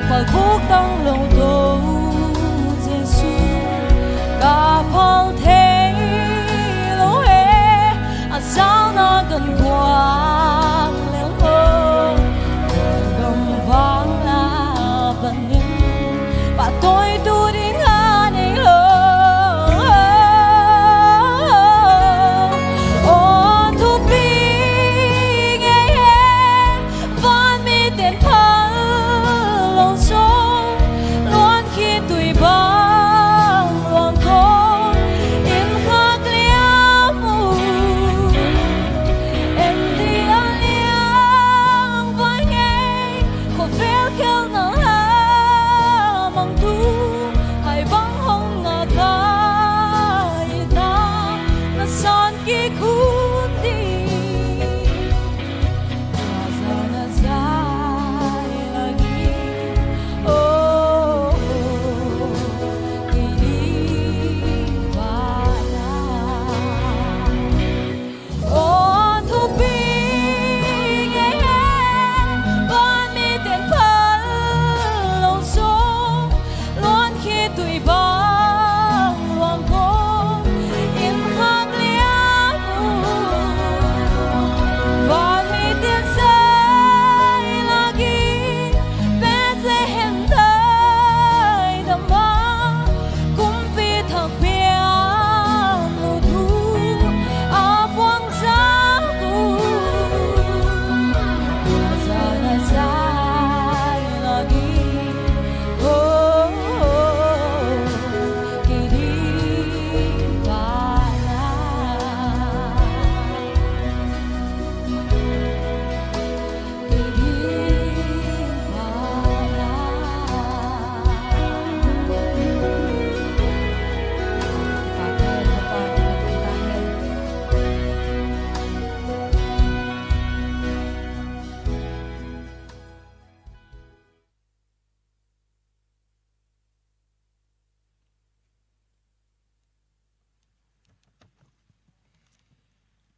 Nua mi sa chat nào ya la sa te siam thei lo ma mo khowat lam le ki phok lo nuam ki salo te la he zen ngai sang pathiani na tam su sem sa thei zel ding in hon wal zo le ichi a he tu na ba na Christmas sang dia in lam hong pai te hun chi hi to ding ina hi chi banga Christmas hun sang ding a hong pai kha om zen zen le amau te again u tu hia hun sang u tu hia asa tut ke wala mau tu hia himale amau te khat be hon din sak ding in a om namun pan hon din sak din ka hon ngen a he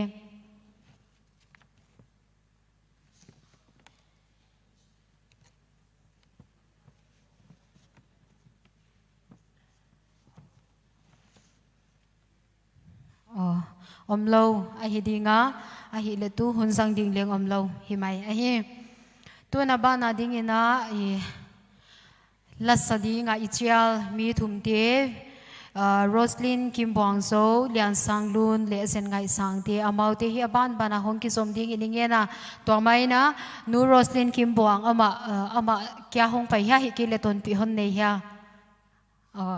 ama kya hi le tuina asung te bang hong pai hi zen zen le leng asung te leng ki mel thai u ta hi zaka wa hi ki kan a hi tuina ama hun sang ding in stage ipia to aba ama hon sang ding ena Lian Sang Lun ai dinga to bana onaw nu zen ngai sang amau teng thum hi chibang hon ki zom ding in hun ipia a hi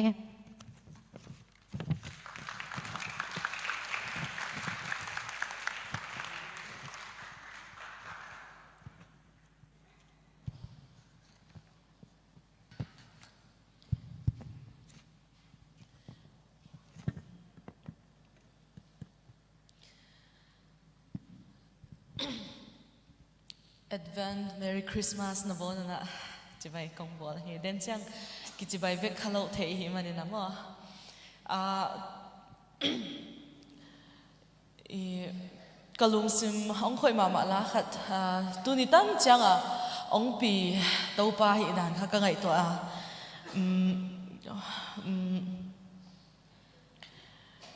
denina na zawa kami nong ki sap chang ina nu kim wang ka hita nik ko mena nunga ka hiya tuna nupi ka hita mo hun pai dan te ka ngai su chang ina katunga topa hoi ka sama ama topa hoi ichi hang ina haksat na omlo hilo himale hi haksat na te pen topa hoi nai nong tom chang ina imu chang ina to ateng teng mangkhin je lai manina tunina tu kum sang ni le som ni le ni Christmas mukit thei dinga hitan chang ong pia EBCC kanan veng te na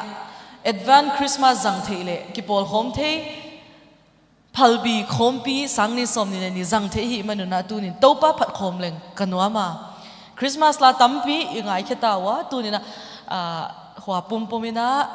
pasyan phat khom na ne ileng kanwa ma he eite lam hong pi hong kem hong hwa ya neu chik pan hong khang lian sak topa chi la a thei khem phewin zong izui dingwa pasian phat khom na nei leng kanwam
tu zanina geleng no te to topa phat khom thei dinga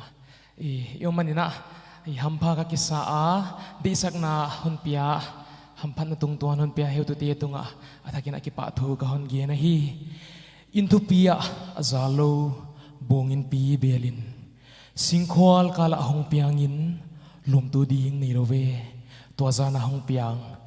jesu christ e di dingina i hon dampa a hi manina athakina to pa min fatahi lem thu leng hen chi la ga hon sading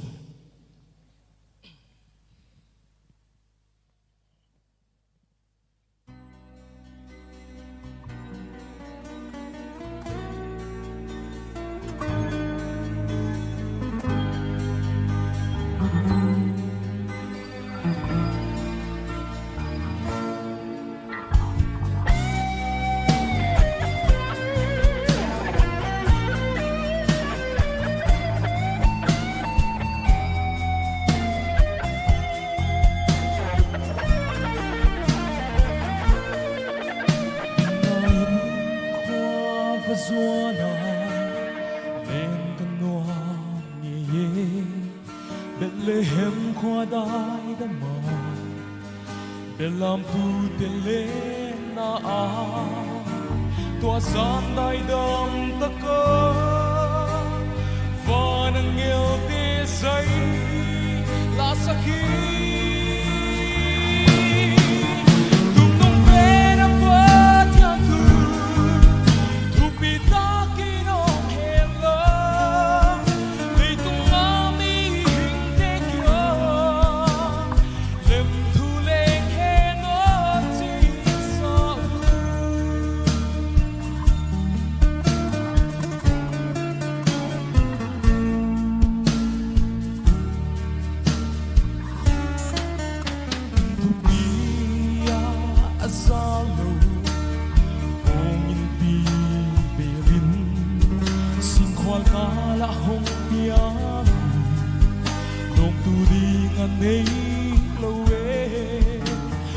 San dai dam ta ko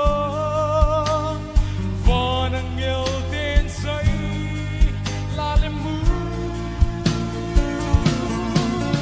tung tung pe na pa cha tu pi ta ki no hello le tu ma mi te kyo lem tu le ke no chi sa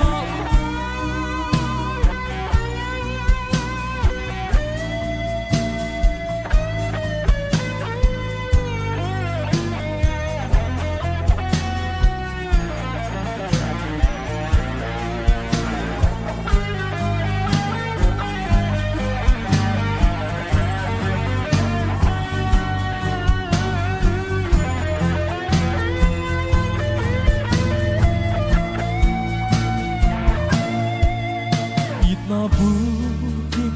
mahong lang tua ganin ngeya ahonit na vangahi lấy mi bằng hồng pian na zo van mang lung lai đốt nơ van nghèo tên say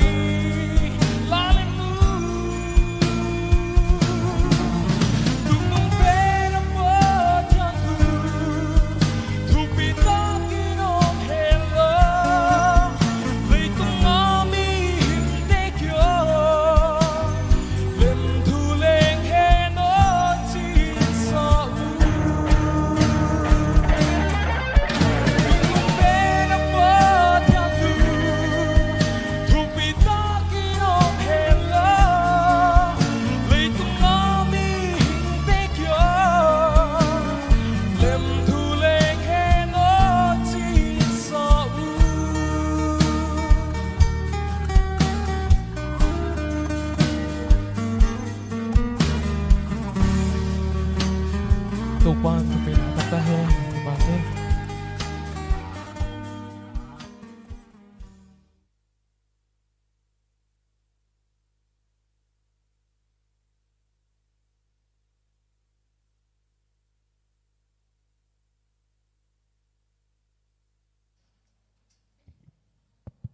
hello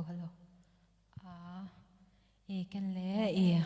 o holy night day pawa o zan siang tho chila Christmas le nai ta hi manina chibai bukin angel ten tong luang ngai un o zan siang tho hondam pa hon piang zan chila kon sadia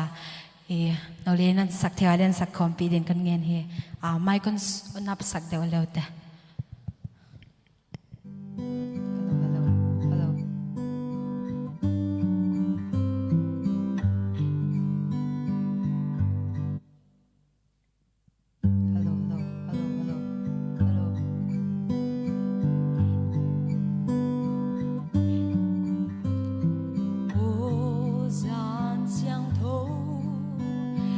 lom siêu anh xinh xẻ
นัวไม่สักเจียตุอิลาเมนะพันนลาสเตเลนเชียมัวอันว่าหมอมายาอามหวยซิมเลเลยอีหุ่นฮีอีโปรแกรมฮีเบย์กวนลำมาฮิตาอีตุนิตาเกินฮีอีอัตักตะกะฮีไอมุนมาoriginal version ที่จะเรียนเนี่ยไอซักเทพันนลาสักเสียมมาเตอีละกังเตลเทฮีทักกินกิปะทูอีเกนไอโปรแกรมบ้านไอไปดีงะทุกวันเจ้าเฮียทุกวันน่ะหุ่นอีหงดีงะจิงจังไว้ดีบังเละไว้ตัวกิจักสักดีสับตัวสุงตูตกิใส่บังเอาเละทุกวันน่ะดีหุ่นอีหงไอ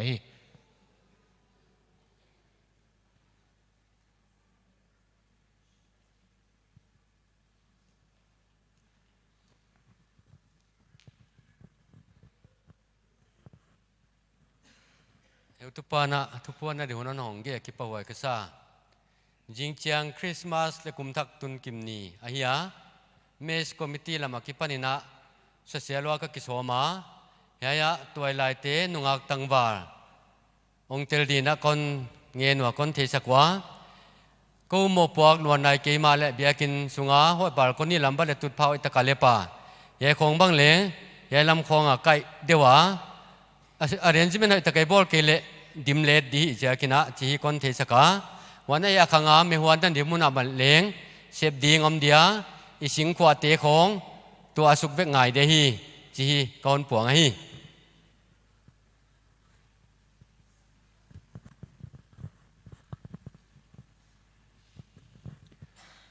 tupuan di dangom no lo hi le program apana i se tuam hun Chairman BYF hama hunipia ai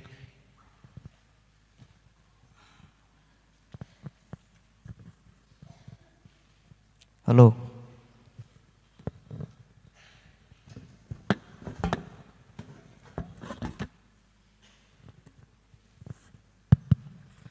Pathian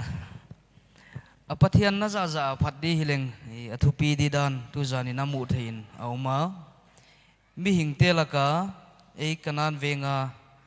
toy lai ti laka bangza hiam te mai main hi chi tuka i phat le leng ei athupi na tampi mu thei le chimul bang thau thei kho phiala hun jang thei hi le chu apathian na bang athupi na bang a phat di hileng thupi hinan cha chi thei na oma i hi khiat sa teng tung to ni na pathian thupi na kapia hi tu zadina kipa huai isa a ithili khiat te isep ibol isak igen te kipak vek hi chi kha ma sapen na theileng ut huai isa a dena hong ki puang zual ken ka hon zul jek dinga jing chang toy lai te le kwan khom no ni na leng khom na buk ichei nai lo omjek a hi jakena huai chei di na ki saleng wai bada i adang sep di bol di bekin sunga hi to kom te hi ding ina sabto mi pite to pangkho mi na kwan leng chi kha ka hon nget namasa a hi tu zanina i hunjan na lo ching the na dinga mi piong pai khom te teng na vekuna na tunga ki pa thu ka hon gen a wai bada top changa vot khwa vot dia hi jakina tuilum singpi tuilum honom sak idon di honom sak inute dorkate tunga lengki pa thu ka hon gena wai bana thutak an kwangon luisak i pastor tunga lengki pa thui gen lokal akipanina artist siam tak te ngai khia a wai bana guest artist banglene ya to te jakina kipana aliana amau tunga le kipa thu athak takina igena wai bana mabani hunjat di khat omlai khat khon puang kom ding December som di le kwa sang ni som di le ni ninga ni ina ni takina to la ki khop nanung pen tu kuma dinga to la ki khop nanung pen zang dinga kisa hi chi ki saka yai hun ki pathu ge na hun a zang ding hi bana kipa man hom di om teng teng he muna hom kheding hi chi kha to lai te ke ngai ki zak sak thei hi hen lan tu jana sound system hitale videography hitale thilbang kim ong sai sakte unauti tunga kipa thu igen a hi tu janina kipa na et sang nai na kipa na lai pi memento iges artist te bek amau wai te bek to memento bek to kik sakni akichia thil thupi ta khi zo ke ma le hang ni pathian min thupi na dinga ikipiak de kai jakina piak khian na inei dinga ni dang dan lo deuina avekuna ka hon samto dinga unapa mangso nina amawa di chiat ahon toy to sak dinga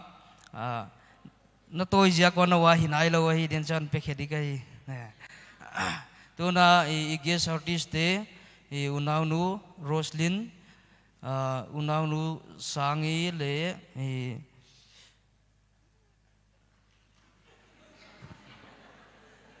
yala mong payon lan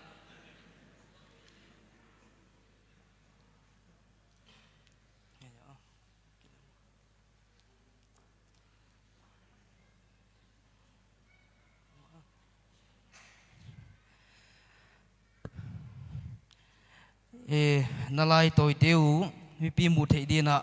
hon lak khiaun lan ken athu kon sim di memento aminu kha amau toy chia ta minu no ama hi mo na toy toy khel thei thoi aminu le amelu kha a hidisa dani ni koi dia athu kon sim suk di BYF kanan vengin Christmas cheplong na December som ni le thumsang ni som ni le ni sintom ni nitak zan na huna phatna la kilom tak to nong wap thei chiam te na in yai memento kon piau hi to pan thupi na tanghen kaka phauzel chairman H lian khan siam secretary tena suai akai wa hi tuna tua na memento toy teu na toy sau nawa hiding ina ka hon pia a hi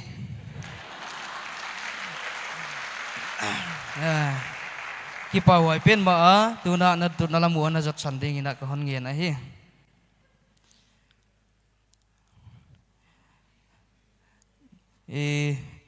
khat request kon nei lai dinga dakyat le minute som le ni hipan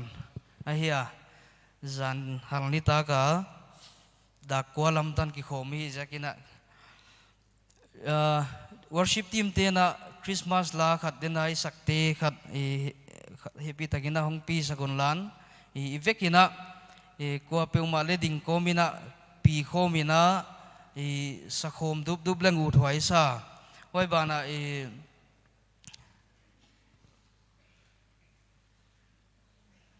yai lapi na hon join ding ina hong join to ding ina BYF committee member le group leader telekon chial son son dinga hong join to lan mi pi tele inum om namuna iding dinga wai bana artist te local artist itale guest artist te itale no le hong pai khom mulan la lai pi khom dingwa wai bana advisor pastor te le hong pai leu nuoi leong ki khom ya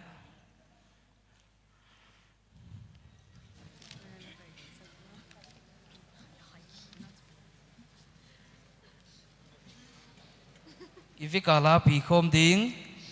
wai bana mi pi te le sakhom dup dum mai di hi atom na dile hita tu kuma hun pi izat tom na dile hita hi jakina mi pi tele iom na chata ding dina ikinge na hi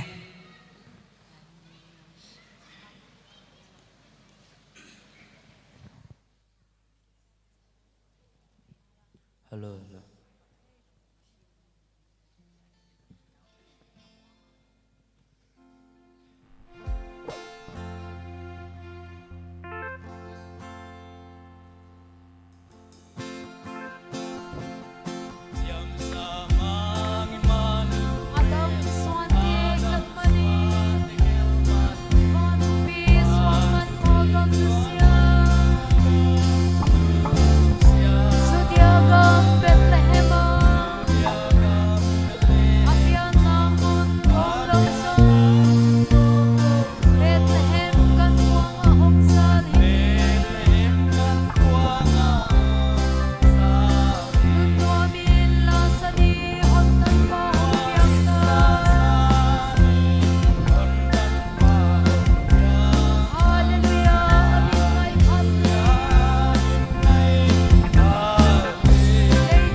Kolsung Baptist Youth Fellowship kanan vengina phalbi khom pi sang ni som ni leni December som ni le khata kipana som ni le thumtan zat dinga na gel December som ni le khat ni taka pa pathian ta pa pathian le kha siang tho pathian kianga hon khia ka om program ki gel te zat ding bang bang te zat zoa om tak manina tuina phalbi khom pi sang ni som ni leni pa tapale kha siang tho to minin kha ka hita chi ka puanga hi pathian mai kundi mikhial mangthang ding khovel khelna a sia meidila tang ton meidila pai dinga yom laina in na sia ka van gam khwa le toy le athupina te nu sia a leimun no noiniam pen bong insung gan insunga hong piang I hon dam pa Jesu Christ le tang ton hinna hon bol sak ibiak pa pathian kianga asap tuam teu tung tonin thupina pa toina millet na lalna le vai hom na te teng teng piak le khuk sakinomel la dunia hong pai khom asap tuam te amisiang tho te kianga akha siang tho khamwan na ompina le wal zolna tule tang tonin ate tunga ni banga tangin hongom ton tung ta hen amen. Merry Christmas.